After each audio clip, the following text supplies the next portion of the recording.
عن عمری فیما افنا،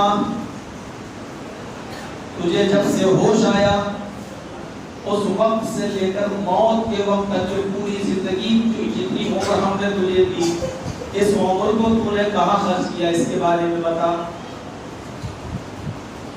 پھر 15 سال سے لے کر 25 سال تک جو نوجوانی کہلاتی ہے، اور 25 سال سے لے کر 40 سال تک یہ جوانی کا عرصہ کہلاتا ہے۔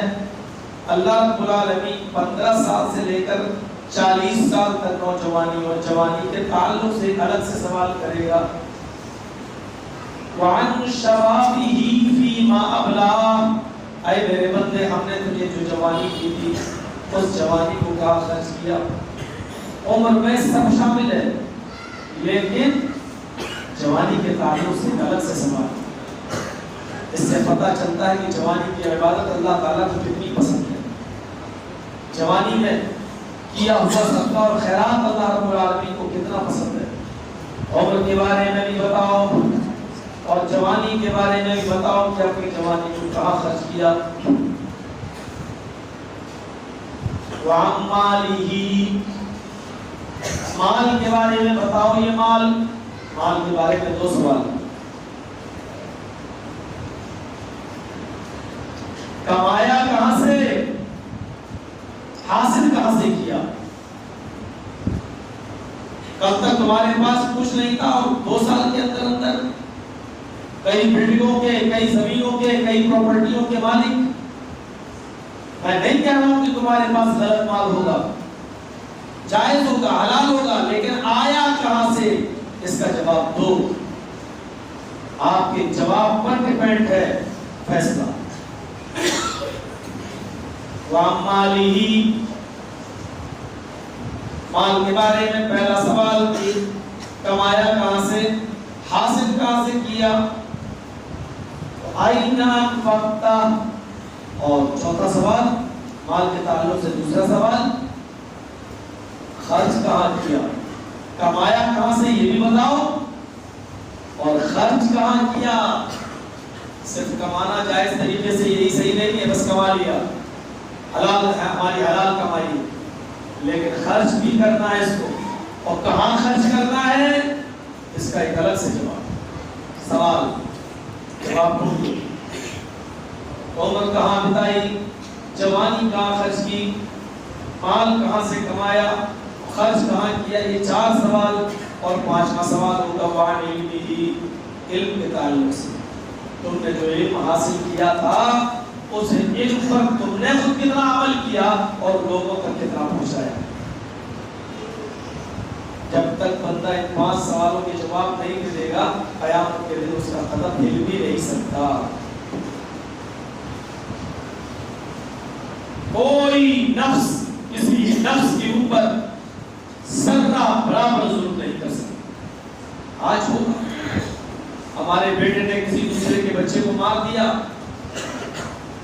وہ شکایت لے کے آیا، ہم نے اپنے بیٹے کو مارا نہیں لیکن سمجھا دیا، کیا ان کا غلطی نہیں ہوگی، وہ کیا آپ کا بیٹا ہے، سمجھا دیا اس کو، بدلہ نہیں دلایا۔ اور یہ چاہیے تھا ہمارے بیٹے نے پڑوس میں رہنے والے کسی غریب کے آدمی کے بیٹے کو مارا ہے اور شکایت باپ تک آ گئی، تو مولانا چرچیز کی ذمہ داری یہ تھی کہ اس غریب آدمی کے بیٹے سے کہتا لو یہ میرا بیٹا حاضر ہے، مارو جتنا اس نے تمہیں مارا تھا، جو تھپڑ اس نے تمہیں مارا اتنی زور سے اس کو بھی مار لو۔ نہیں صاحب ٹھیک ہے، آئندہ شکایت نہیں کرے گا، اپنے بیٹے کو سمجھا دے رہا، بلکہ ہم نے پکڑ کے ایک تھپڑا مار بھی دیا۔ مولانا چرچیز کا مارنا یہاں انصاف نہیں ہے، انصاف کا تقاضا یہ ہے کہ جس بچے کو مارا وہ بچہ جب تک نہیں مارے گا تب تک انصاف نہیں ہوگا۔ اس نے ایک تھپڑا مارا میرے بیٹے نے پڑوسی کو، اور آپ نے یا میں نے اپنے بیٹے کو شکایت پر 10-15 تھپڑ مار دیے، لیکن 10-15 تھپڑ بھی انصاف نہیں ہے۔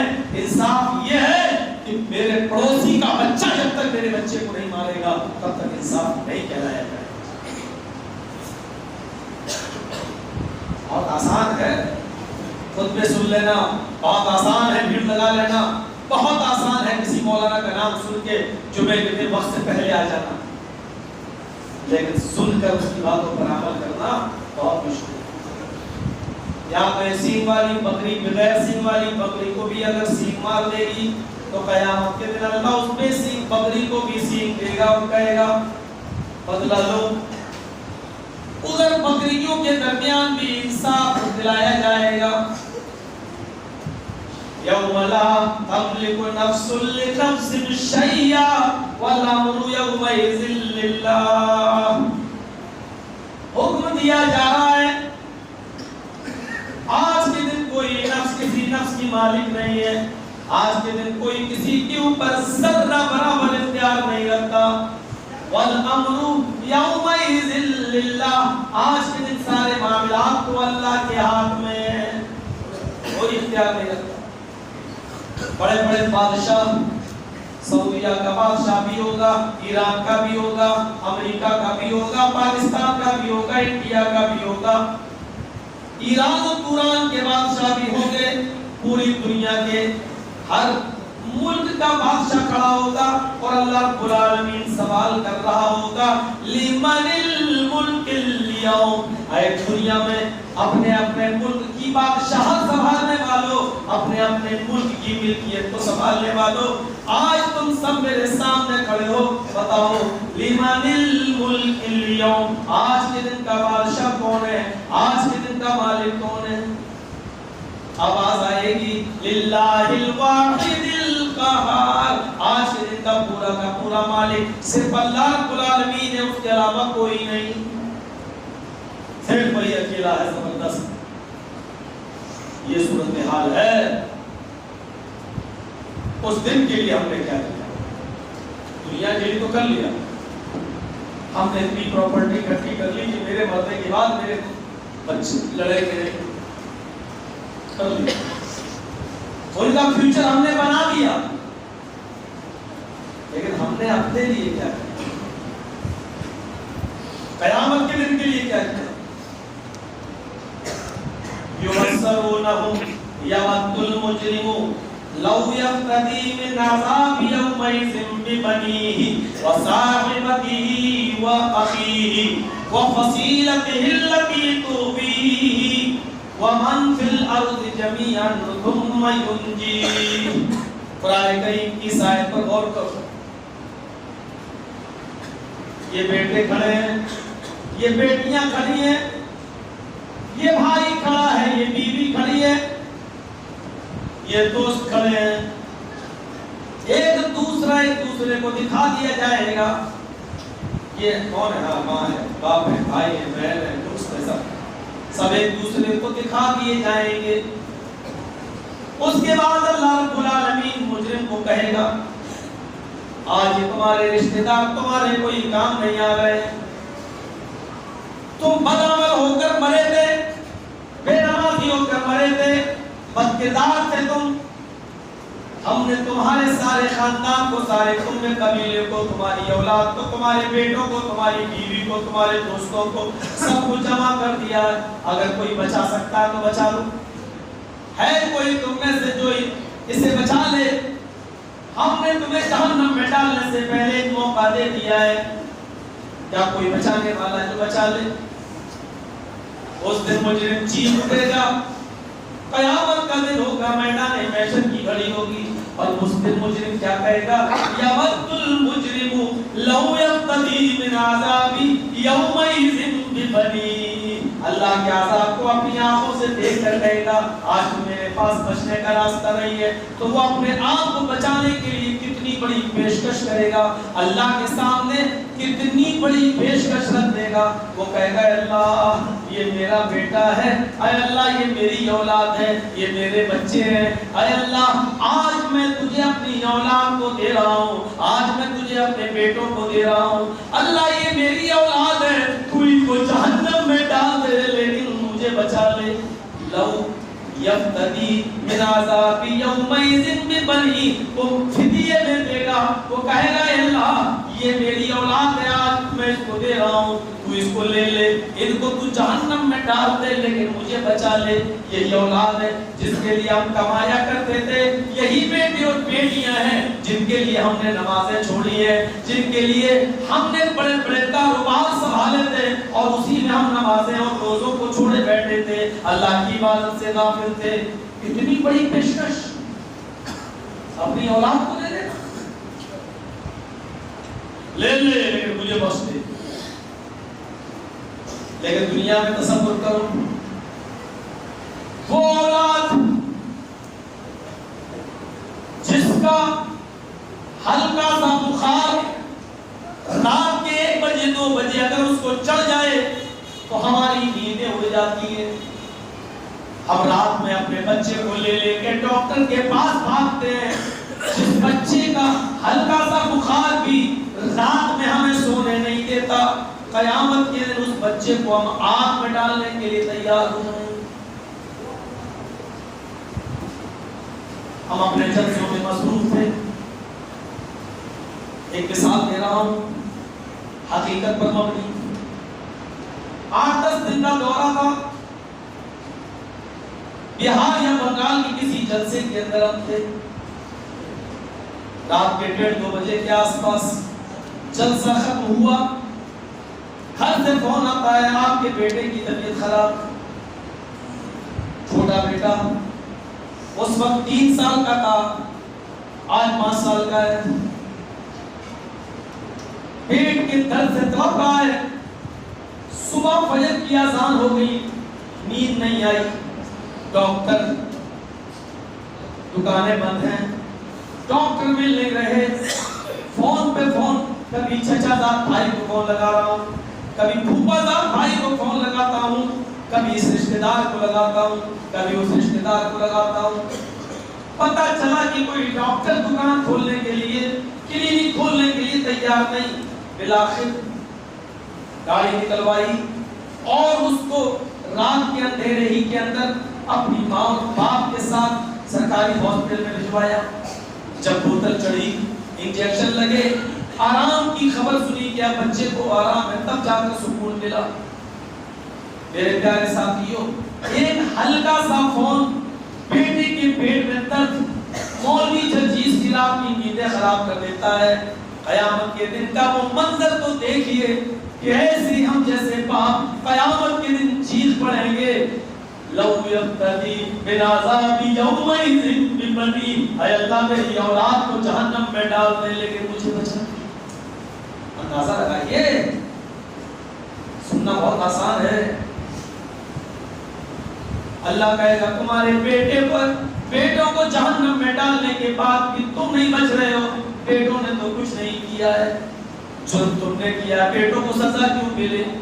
وہ چیخے گا، اے اللہ وصاحبتی واخی، یہ میری بیوی ہے، یہ میرا بھائی ہے، اے اللہ میں نے بیوی کے لیے بھی عبادتیں چھوڑی ہیں، اے اللہ رنگین راتیں اس کے ساتھ گزاری ہیں، ہم اس کے بغل میں سویا کرتے تھے، فجر کی نماز پڑھنے کی توفیق ہمیں نہیں ملتی تھی، صبح اٹھ کر غسل کرنے کی ہمت نہیں ہوا کرتی تھی، اے اللہ رات رات پر ہم نے اس سے گفتگو کی باتیں کی اور فجر میں ہم سو جایا کرتے تھے، 10 بجے اٹھا کرتے تھے، اے میرے پروردگار اس بیوی کے لیے میں نے عبادتیں چھوڑی، آج میں تجھے اپنی بیوی دے رہا ہوں، اے اللہ یہ میری بیوی ہے، اس کو تو جہنم میں ڈال دے لیکن مجھے چھوڑ دے، مجھے بخش دے، اللہ یہ میرا بھائی ہے جس کے لیے ہم نے عبادتیں ترک کی ہیں، اے اللہ تو اس کو جہنم میں ڈال دے لیکن مجھے چھوڑ دے۔ ایک اور چیز اس کی زبان سے نکلے گی، چیختے ہوئے وہ کہے گا وَفَصِيلَتِهِ الَّتِي تُؤْوِي، اللہ یہ میرا کنبہ ہے، یہ میرا قبیلہ ہے، یہ میرا خاندان ہے، اے اللہ پورے خاندان کو، پورے گاؤں کو، پورے قبیلے کو تو جہنم میں ڈال دے لیکن مجھے بخش دے، مجھے نجات دے، مجھے جنت میں ڈال دے۔ اور لاسٹ میں وہ چیخے گا وَمَن فِي الْأَرْضِ جَمِيعًا، اے اللہ جتنے لوگ بھی ہوئے زمین پر رہتے تھے، پوری دنیا میں جتنے بھی لوگ رہتے تھے، اے اللہ اس دنیا نے مجھے تباہ و برباد کیا، اس دنیا کی دولت اور رونق و چمک نے مجھے عبادت سے دور رکھا, مجھے تیری عبادت سے دور کر دیا. اے اللہ دنیا داری نے مجھے برباد کر دیا. اے اللہ تو آج پوری دنیا کے لوگوں کو جہنم میں ڈال دے. وَمَنْ فِي الْأَرْضِ جَمِيعًا, پوری دنیا میں زمین پر جتنے بھی لوگ تھے اے اللہ تو ان کو جہنم کے اندر پھینک دے. ثُمَّ يُنْجِيهِ, لیکن اسے نجات دے دے, مجھے بخش دے, مجھے جنت کے اندر ڈال دے. اس منظر کو دیکھیے کیسا لگا. سوچیے, انسان اپنی اولاد کو جہنم میں دینے کے لیے تیار, اپنی بیوی کو, اپنے بھائی کو جہنم میں ڈلوانے کے لیے تیار, اپنے کنبے قبیلے اور خاندان کو جہنم کے حوالے کرنے کے لیے تیار, ساری کائنات کے لوگوں کو جہنم میں عذاب دلوانے کے لیے تیار, لیکن چاہے گا کہ میں بچ جاؤں, میں بچ جاؤں. کیوں؟ کیونکہ جہنم کی آگ کی تپش اتنی گرم, دنیا کی آگ بھی, دنیا کی وہ آگ جس میں ہم چولہا جلاتے ہیں اور روٹی پکاتے ہیں, دنیا کی آگ بھی جہنم کی آگ سے دن بھر میں 70 مرتبہ پناہ مانگتی ہے. اللہ قیامت کے دن تو مجھے جہنم کی آگ میں مت ڈال دینا.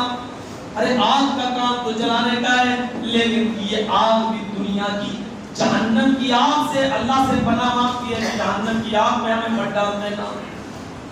ایک لمحہ, ایک سیکنڈ سے بھی کم ہوتا ہے, ایک لمحہ کسی کو جہنم میں ڈال کر نکال دیا جائے, ایک لمحہ ایک سیکنڈ سے بھی کم ہوتا ہے. آپ مت کرو بولو بس اتنی دیر میں, ایک لمحہ اتنی دیر کے لیے کسی کو جہنم میں ڈال دیا جائے اور نکال لیا جائے.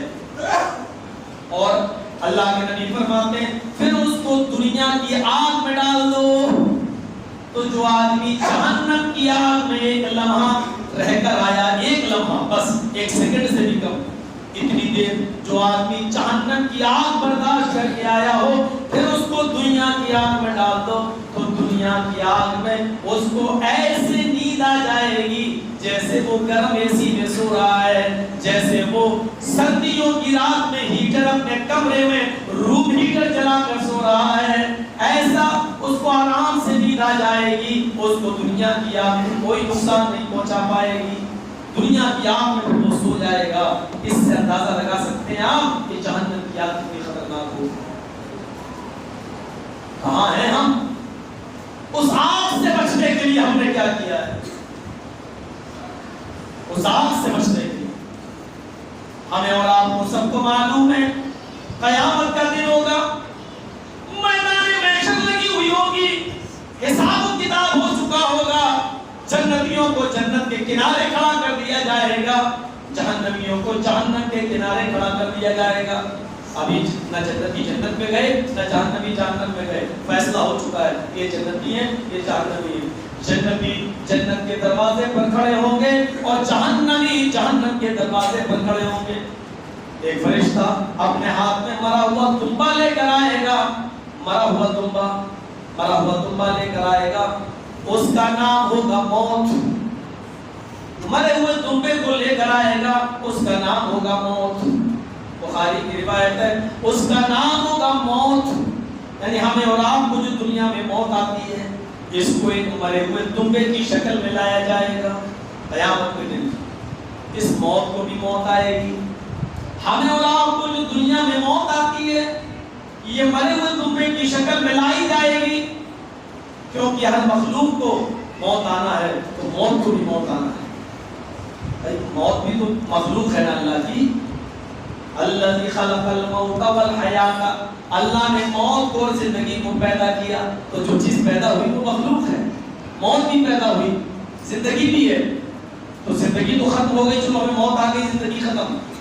لیکن موت کو کیسے ختم کیا جائے گا؟ موت بھی تو اللہ کی مخلوق ہے. تو موت کو اس قیامت کے دن میدان محشر میں اس موت کو موت آئے گی, اور جانتے ہو کیسے آئے گی؟ مرے ہوئے تنبے کی شکل میں اللہ وہ فرشتہ موت کو لے کر آئے گا اور کہے گا اے جنتیوں بتاؤ میرے ہاتھ میں کیا ہے. جنتی کہیں گے اے فرشتے تیرے ہاتھ میں موت ہے. پھر وہ کہے گا اے جہنمیوں تم بتاؤ میرے ہاتھ میں کیا ہے.